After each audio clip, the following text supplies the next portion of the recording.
Lorsque Akadosh Baruch Hu a voulu créer Adam Arishon, eh bien, il s'est concerté avec les anges qu'il avait d'abord créés avant Adam. Il leur a dit « Naase Adam betzalmenu kidmotenu » Qu'en pensez-vous si on crée l'homme? Chachamim de dire « Mais comment Akadosh Baruch Hu a besoin de demander conseil? Le Dieu suprême, mais les anges sont des créatures infiniment petites devant le Créateur infiniment grand. » Mais Rashi dit, au nom de nos maîtres, que Akadosh Baruch Hu a voulu nous donner l'exemple de l'humilité, nous enseigner que on doit toujours se concerter, même avec des plus jeunes que soi, moins intelligents que soi, car de la discussion jaillit la lumière. Alors il faut demander conseil, comme Akadosh Baruch Hu s'est concerté avec les Malachim. Mais eux n'étaient pas favorables à la création de l'homme. Je passe sur certains détails de ce Midrash. Quels défauts ont-ils trouvés? Mais Akadosh Baruch Hu finalement va leur dire « Sachez qu'il est plus intelligent que vous. » Quand il a fait défiler devant eux tous les êtres, toutes les bêtes et les animaux, les oiseaux et ainsi de suite, il leur a dit, d'après vous, comment s'appelle tel animal, telle bête? Ils n'ont pas su. Mais quand il a demandé à Adam Arishon, selon toi, comment cet animal doit s'appeler, il a donné un nom à chaque créature. Et donc Akadosh Baruch Hu va dire au Malachim, voyez-vous, que Chochmato Meruba Mishelachem, la Chochma de Adam Arishon est supérieure à la vôtre. Il va dire à Adam Arishon, et toi-même, comment tu devrais t'appeler? Il va dire, moi, je devrais m'appeler Adam, parce que j'ai été créé à partir de Adama. Vaïtzer Hashem Elokim et Adam, Afar mina Adama. Vaïpach be'apav nishmat hayim, vaïi Adam le nefesh haya. C'est-à-dire, étant donné que l'origine de l'homme c'est la terre, alors il s'appelle Adam sur le nom de Adama. Il lui dit, et moi, comment dois-je m'appeler? Il lui dit, toi, tu es Adon Hakol, tu es le maître du monde, tu es le Seigneur, donc toi on doit t'appeler Adoshem. Et c'est pour ça que Akadosh Baruch Hu va dire, eh bien le nom que vous allez m'attribuer, c'est celui que Adam Arishon m'a donné. Mais qu'est-ce que cela veut dire? En fait, différemment de toutes les langues qui ne sont que des conventions, à savoir que des savants et philosophes ont décidé de nommer chaque élément. Ça s'appelle une table, ça s'appelle une chaise, mais il n'y a aucun rapport entre le nom et l'objet. Tandis que en Belashon à Kodesh, le nom correspond à l'essence même de la nature de cet objet ou de cette personne. Figurez-vous que même le nom que donnent les parents à leur enfant après la naissance, Brit Mila pour un garçon, Zeved Abad pour une fille, la nomination d'un enfant n'est pas le fruit du hasard. Ils se prennent la tête pendant 9 mois de grossesse, mais finalement, ils tombent d'accord sur un nom. Figurez-vous que ce nom avait déjà été programmé par Akadosh Baruch Hu. Le pasuk dit dans Tehillim, Lechu hazu mif'alot Hashem asher sam shamot ba'aretz. La Gemara dans Masechet Brachot Daf Zayin va dire Al tikre shamot et la shemot.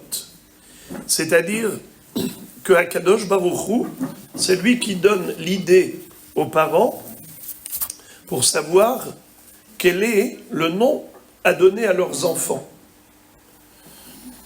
Et ce nom-là, que Akadosh Baruch Hu met dans la bouche des parents, ça correspond au destin de cet enfant. Comme la Gemara dans la Masechet Nida nous dit que, au moment de la conception, l'ange prend cette goutte séminale et il va dire à Akadosh Baruch Hu, est-ce que cet enfant doit être intelligent ou pas, fort ou pas, riche ou pas.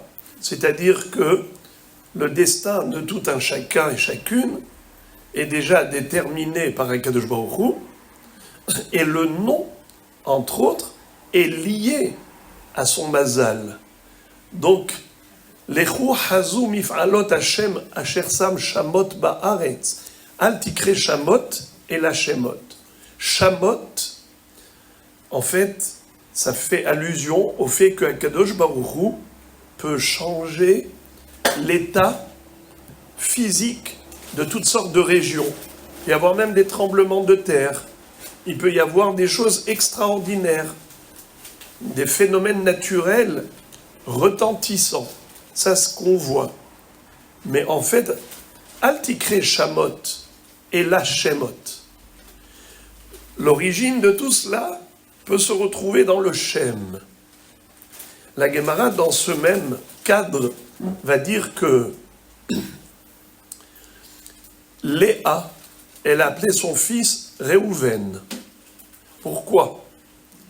Elle va dire, c'est comme ça que la Gemara explique, Réhou ma ben beni le ben hami. Dans le passouk, il est écrit Ra'a Hashem Beroni, Dieu a vu ma misère parce que je me sentais mal aimé par Yaakov Avinu. Il avait travaillé pour Rachel. Pendant 7 ans, il a travaillé pour Rachel, et encore 7 ans, il a travaillé pour Rachel. Encore 14 ans en tout pour Rachel, n'est-ce pas? Et donc Léa, qui avait quelque part piégé Yaakov Avinu pour l'épouser, elle ne se sentait pas autant aimée que Rachel. Vayar Hashem kisnua Léa, vayiftach et rahma. Hashem a vu que Léa était mal à l'aise. Eh bien, il lui a donné une qualité supérieure à Rachel. Elle a donné naissance à 6 enfants pour Yaakov Avinu. Eh bien, elle appelait Réhouven, Ra Hashem Beroni, Dieu a vu ma détresse. Mais Chachamim disent qu'elle a fait allusion aussi à autre chose. Réhou ma ben beni le ben hami. Voyez la différence entre mon fils et mon beau-frère, le fils de mon beau-père. Mon fils, Réhouven, et mon beau-frère, Esav, les deux, c'étaient des aînés. Esav a vendu son droit d'aînesse de bon gré à Yaakov Avinu, son frère, pour un plat de lentilles. Et après ça, il lui en a voulu à mort. Quand plus tard, il va recevoir les brachot en tant qu'aîné, puisque Yitzhak voulait bénir le Bechor, et lui, Yaakov, était le Bechor par acquisition, naturalisé Bechor, puisqu'il avait acheté la Bechora.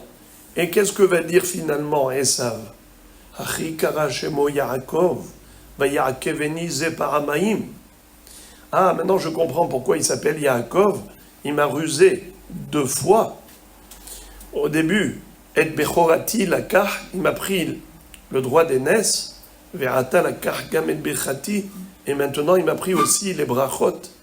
Mr. Esav, c'est toi qui as vendu ton droit d'aînesse. Volontiers tu l'as fait. Personne ne t'a imposé. Yaakov t'a proposé. Alors, pourquoi tu veux le tuer? Vaïstom Esav et Yaakov. Il a haï, il lui a gardé une rancune, une rancœur. Il voulait une vengeance jusqu'à le tuer. Il va dire plus tard, Ikrevu yeme evel aviv aharga et Yaakov ahi. J'attends impatiemment le deuil de son père pour tuer Yaakov.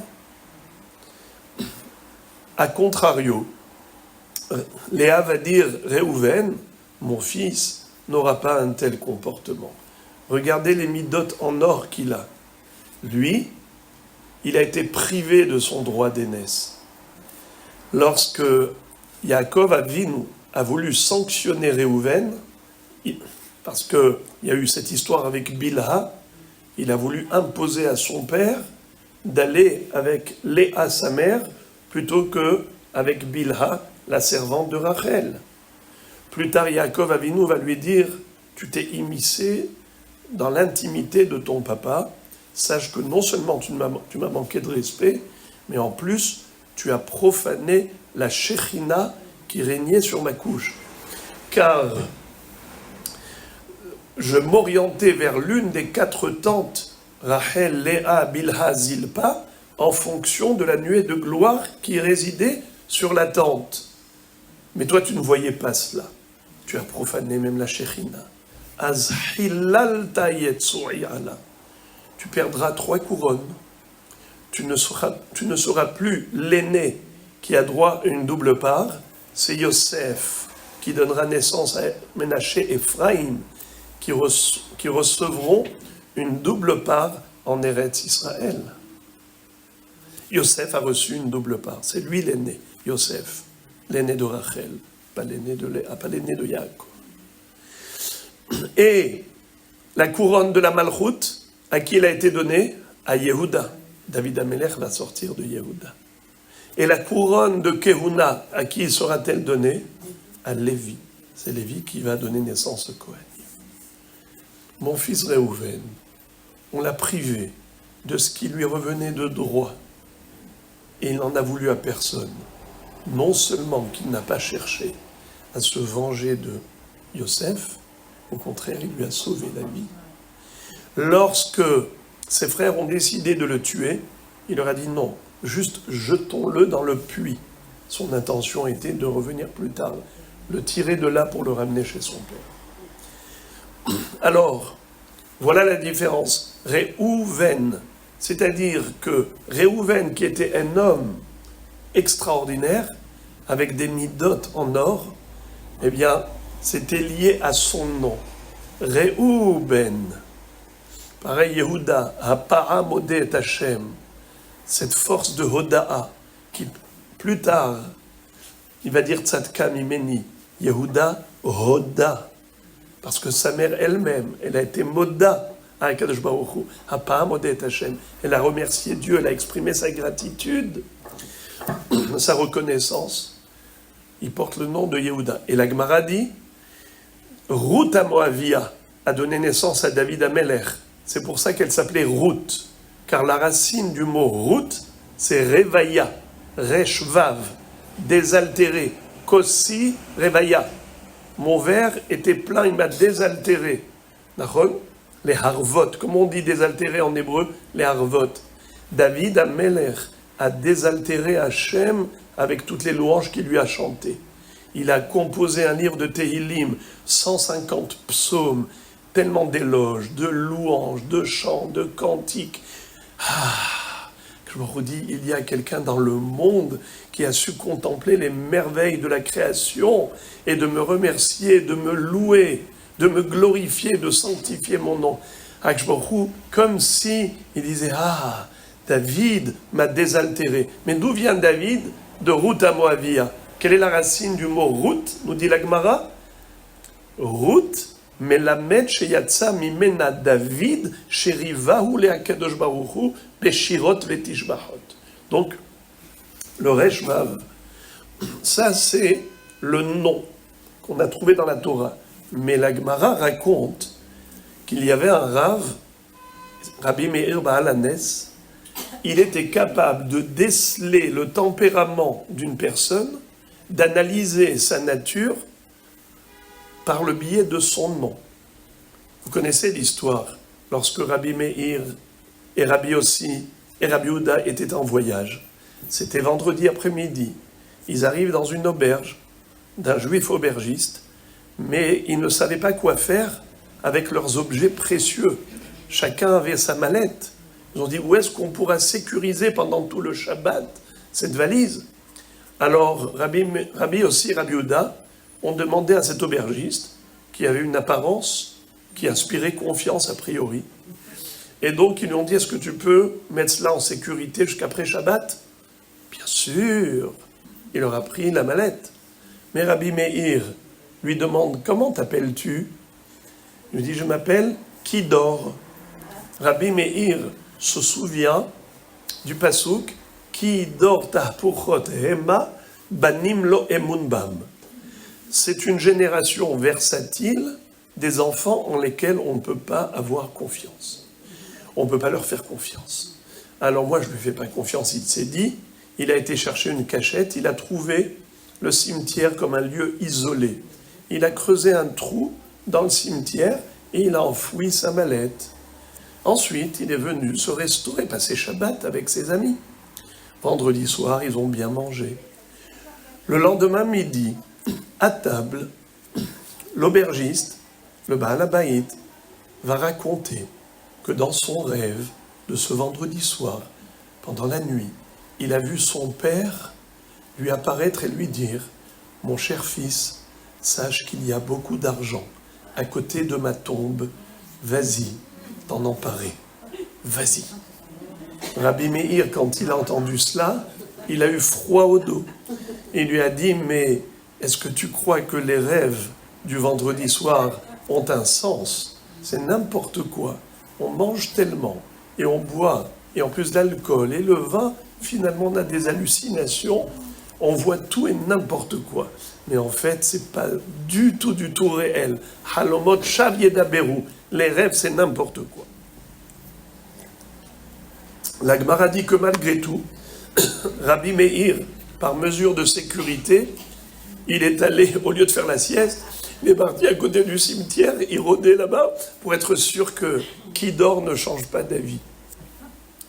Motzei Shabbat, il a déterré sa mallette, il revient à la maison avec, à l'auberge. Quand Rabbi Yoda et Rabbi Yossi ont réclamé leur dû au Baal Habayit,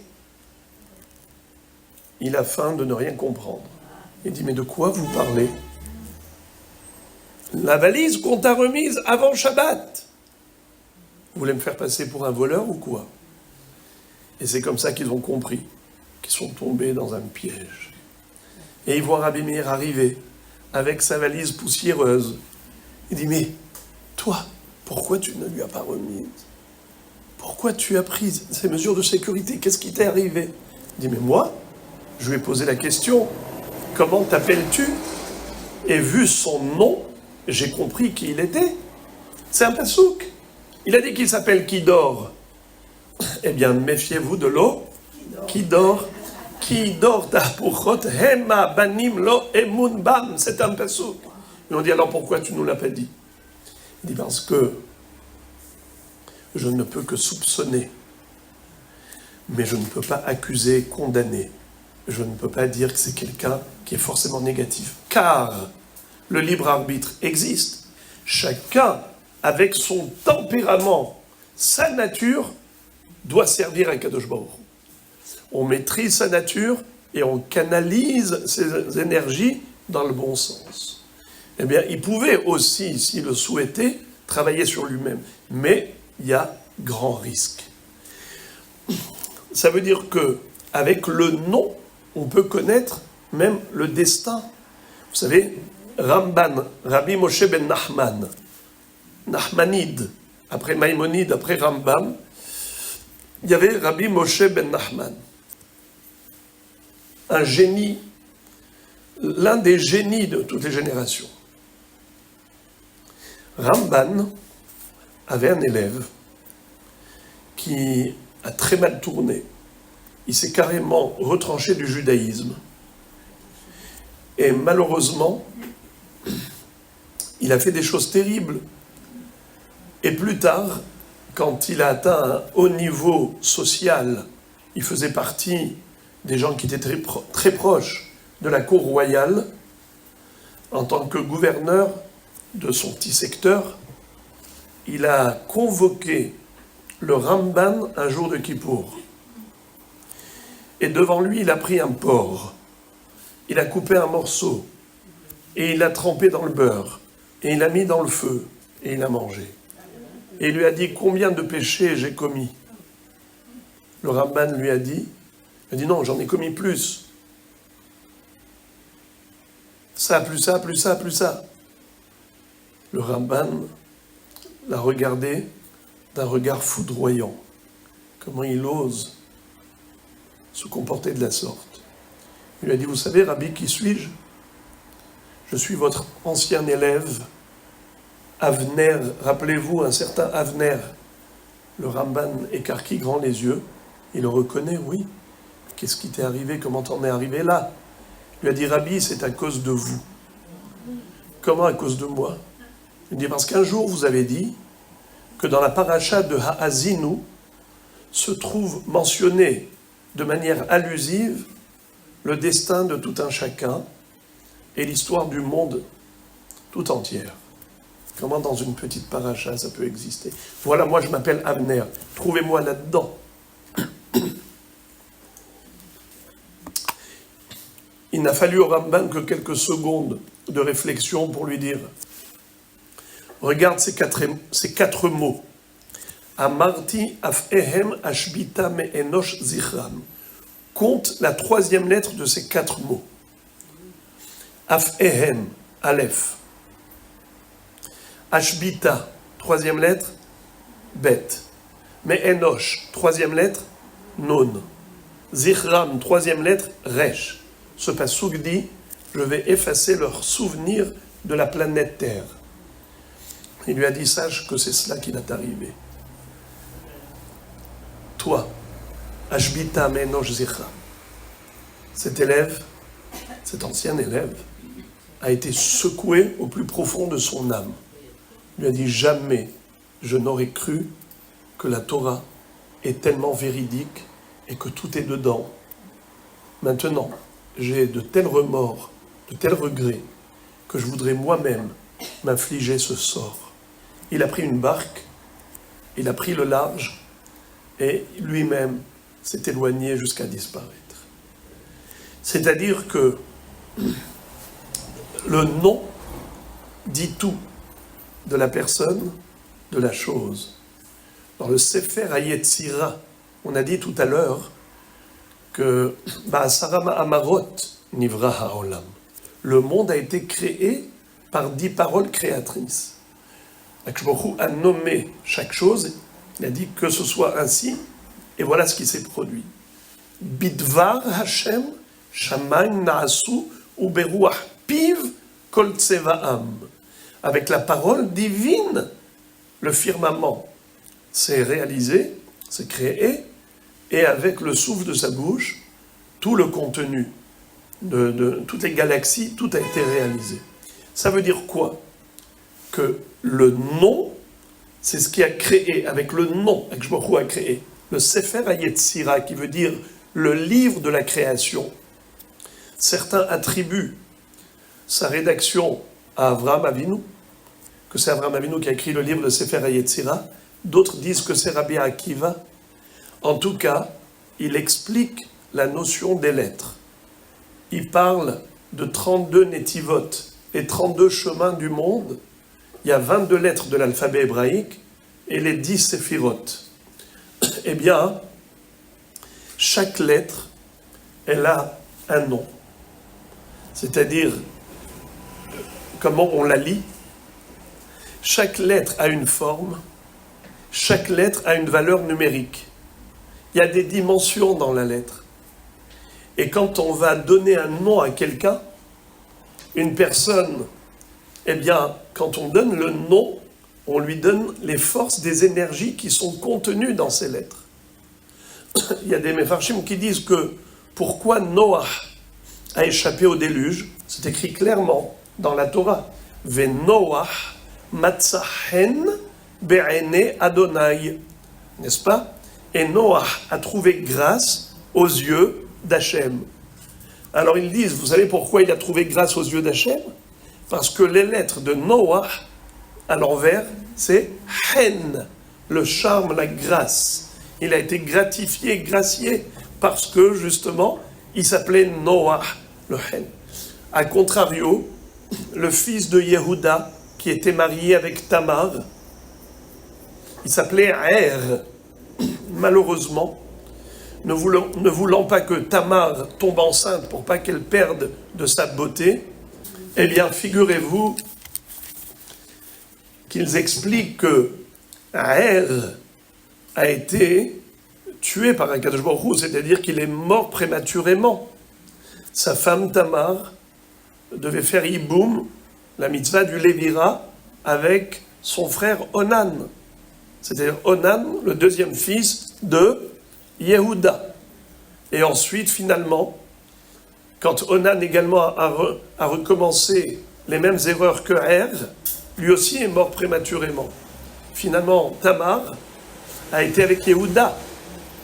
Et elle a eu ses deux enfants, Peretz et Zerah, d'où va sortir David Amelech de Peretz. Mais en tout cas,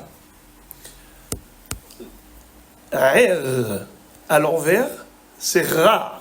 Et comme il est écrit dans la Torah, Ra be'ene Hashem, son nom aussi, quelque part, contenait ces mauvaises tendances.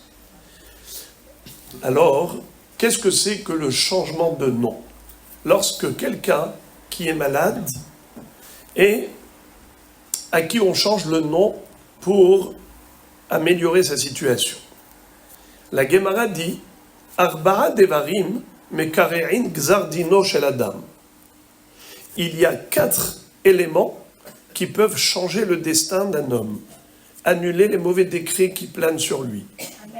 Tzedaka, la charité, Tse'aka, le cri, c'est-à-dire la prière, le cri du cœur, Shinui Ma'aseh, changement de comportement, et Shinui Hashem, changement de nom. Et d'où on l'apprend? D'Avraham Avinu et de Sarah Imenu. Tous les deux étaient stériles. Akadosh Baruch Hu va rajouter la lettre He dans le nom de Avram pour transformer en Avraham. Avhamon Goïm Netaticha. Je ferai de toi le père des nations. Et Sarai, il va lui dire Sarai Ishtecha, Lotikra et Shema Sarai, qui im Sarah. Ça veut dire quoi? Vayomer Elohim el Avraham, Sarai Ishtecha, Lotikra et Shema Sarai, ki Sarah Shema. Uberachti ota, vegam natati mimena lecha ben, uberachtiha, ve'aita le goyim, malche amim, mimena iyo. Traduction. Et que je va dire à Avraham, ta femme Sarai, ne l'appelle plus Sarai, qui veut dire ma princesse, mais Sarah, la princesse en général. Uberachti ota, je la bénirai, vegam natati mimena lecha ben, et je te donnerai un fils d'elle. Uberachtia, je la bénirai, elle sera la mère de nations, des rois sortiront d'elle. Alors, ce qui veut dire que quoi? Nous disent Rachamim, Sarai ena molida, Sarah molida. Sarai ne peut pas enfanter, elle n'avait même pas de matrice, et Sarah, oui, a enfanté. Avram, non, ne peut pas enfanter, Avraham, oui. Avec une lettre, le He.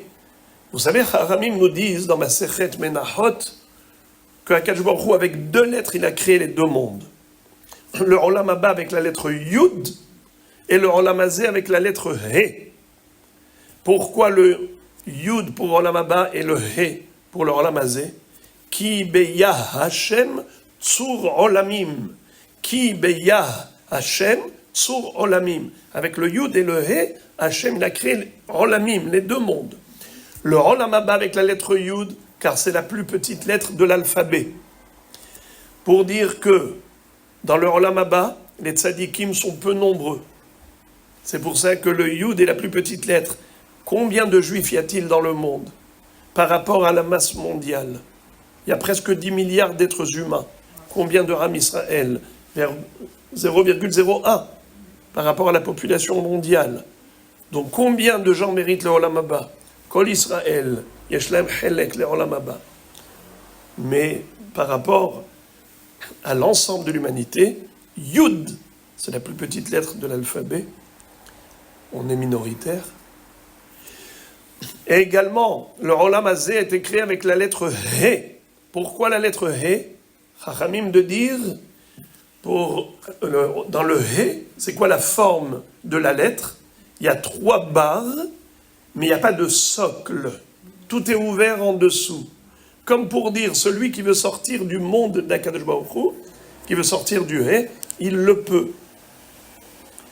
Mais, nous dit la Gemara, Dieu a laissé une petite lucarne dans le Hé. La petite fenêtre qui se trouve à gauche, c'est pour pouvoir faire teshuva. Celui qui veut revenir dans le monde d'Hachem, dans le monde de la spiritualité, dans le Hé, voilà, la fenêtre est ouverte. La Gemara dit, mais pourquoi est-ce qu'il ne reviendrait pas par le même endroit? Il dit non, c'est très dur. Quelqu'un qui ne change pas de conditions et de cadre de vie et qui se retrouve tout le temps dans les mêmes circonstances de la faute, c'est très difficile à faire machine arrière.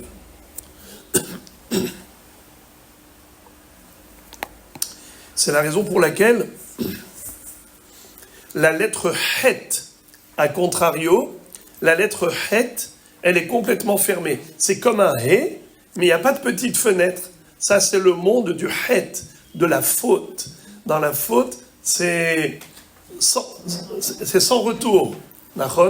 Alors, on a compris qu'en effet, quand un enfant reçoit son nom dont les parents ont décidé, et ils ont été en fait inspirés par Akadosh Baruch Hu, c'est un nom qui correspond à son destin, aux forces spirituelles de son âme, son être, sa nature, son tempérament, par rapport à ce qu'on, comme on avait dit, que déjà au moment de la conception, quand Akadosh Baruch Hu a déjà déterminé son futur, intelligent ou pas, fort ou pas, riche ou pas, et ainsi de suite, eh bien, quand une personne se retrouve dans une situation délicate, on lui rajoute un nom. Comme dit la Gemara, que pour annuler un mauvais décret, Akadosh Baruch Hu a rajouté une lettre dans le nom d'Abraham, une lettre dans le nom de Sarai. Eh bien, il faut comprendre comment ça fonctionne. Il y a ceux qui expliquent, le Rashba dit carrément que ça change le mazal. Le nom nouveau donne un mazal nouveau. Le Hida dit carrément que cette personne reçoit une nouvelle neshama. Automatiquement, même si cette personne, par exemple, est dans un état où elle est inconsciente, le fait que maintenant tout le monde l'appelle différemment, le changement de nom peut avoir un impact positif sur elle. Mais le Ran explique, Ran c'est Rabbeinu Nissim, lui il dit qu'en fait, ça a un effet psychologique.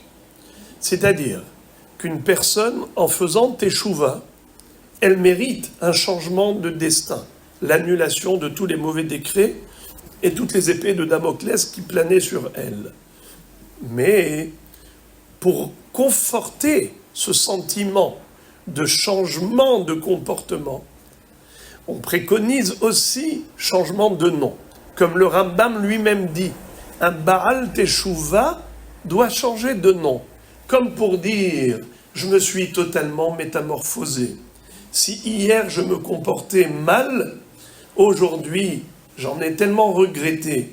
Ne me considérez plus comme avant. Je suis une nouvelle personne. Carrément, je m'appelle autrement. Le changement de nom est en fait l'expression d'une conviction sincère et profonde de changer de comportement. C'est comme ça que même un malade peut changer aussi de situation et que je m'en trouve à le guérir parce que cet homme a vraiment voulu changer, faire teshuva, se rapprocher de Dieu à tel point qu'il est prêt à se donner un nouveau nom. Donc il y a une importance de garder quand même le premier nom. C'est-à-dire que les énergies que Akadosh Baruch Hu a données à cet enfant, à cette personne, en inspirant, j'allais dire de manière prophétique, les parents, comme dit le Harizal, que les parents sont inspirés par Akadosh Baruch Hu, la Gemara elle-même le dit, Lechu hazum ifalot Hashem asher sam shamot ba'aretz, al tikre shamot el hashemot, le nom, c'est Dieu qui le donne, qui le met sur les lèvres des parents, eh bien ça c'est quelque chose qui est là, Mais il faut lui rajouter maintenant, avec les nouvelles lettres du nouveau nom, on lui donne maintenant des énergies nouvelles, des forces nouvelles. Donc c'est pour cela qu'il est important de conserver le premier nom. Sauf dans des cas extrêmes, où le nom est un nom d'un rachat. Par exemple, Nimrod. Malheureusement, il y en a ici, en Israël, qui s'appellent Nimrod. Nahon, c'est des gens qui sont complètement à côté de la plaque. On ne leur a pas donné la chance de découvrir le judaïsme, de savoir qu'est-ce que c'est que Am Israël, de qui on tient, qui sont nos ancêtres. Au contraire, Avraham Avinu s'est détourné de Nimrod. On ne veut pas revenir à Nimrod, au contraire, nous, on se rattache à Avraham Avinu, notre patriarche. Il paraît que quelqu'un qui s'appelait Nimrod, qui est venu voir le Raphaïm Kanievski Zatzal, qui est niftar il y a quelques années, il lui a demandé est-ce qu'il fallait qu'il change de nom. Il lui a dit que ce n'est pas la peine, que Nimrod, ça veut dire se révolter. On va se révolter. Malheureusement, le premier Nimrod, il voulait se rebeller contre Dieu. Mais toi, tu vas te rebeller contre ton passé, contre ta société négative. Au contraire, tu vas te servir de cette force de rébellion dans le sens positif du terme. Au contraire, mais aujourd'hui, tu fais tes chouvas, eh bien, tu te lèves et tu t'élèves dans les hautes sphères spirituelles. Alors, Nimrod dans le bon sens. En général, très souvent, le Rav Chaim Kanievski, les gens venaient le voir avec des noms. Et très souvent, il leur conseillait de changer de nom. Mais étonnamment, il essayait de garder toujours, quand il proposait un nom, la première et dernière lettre. Je connais quelqu'un de ma famille qui était chez lui. Eh bien, elle s'appelait Ilana, et il lui a donné le nom de Ahuva. Aleph au début, He à la fin. C'est-à-dire de garder la colonne vertébrale du nom, mais en rajoutant une connotation plus forte. Parce que Ilan, c'est le nom d'un garçon. Et Ilan, dans la Bible, c'est Zachar. On n'a pas de Ilana. Même si on dit Ilanot, mais c'est Ilan au masculin, mais on dit Ilanot au pluriel. Ou bien par exemple, Halon, on dit Halonot. Et pourtant, Halon et Had, on ne dit pas Halon Ahat. Donc c'est masculin. Alors, il vaut mieux Ahuva qui correspond à une connotation féminine. Voilà une petite notion de ce que représente le nom. Et en effet, tout cela s'est basé sur le Lashon HaKodesh. On a mérité de recevoir une Torah qui est composée de textes qui sont formés avec les 22 lettres de l'alphabet. Les 22 lettres de l'alphabet, c'est avec cela que Akadosh Baruch Hu a créé le monde par les 10 paroles créatrices. Avec les 22 lettres de l'alphabet, il nous a donné les 10 commandements qui sont la base de la Torah. Donc il faut s'y tenir, il faut s'y accrocher, comme on dit, s'accrocher au pied de la lettre. Rester fidèle à notre langue. Les Bnei Israël sont sortis d'Égypte parce qu'ils n'ont pas changé 3 choses. Ils n'ont pas changé leur tenue vestimentaire, ils n'ont pas changé leur langue et ils n'ont pas changé leur nom. Donc voilà l'importance du nom. En tout cas, Be'ezrat Hashem, que Akadosh Baruch Hu déverse sur nous que du bonheur, que du bien-être. Et comme on dit, Tov Shem, Mishemen Tov.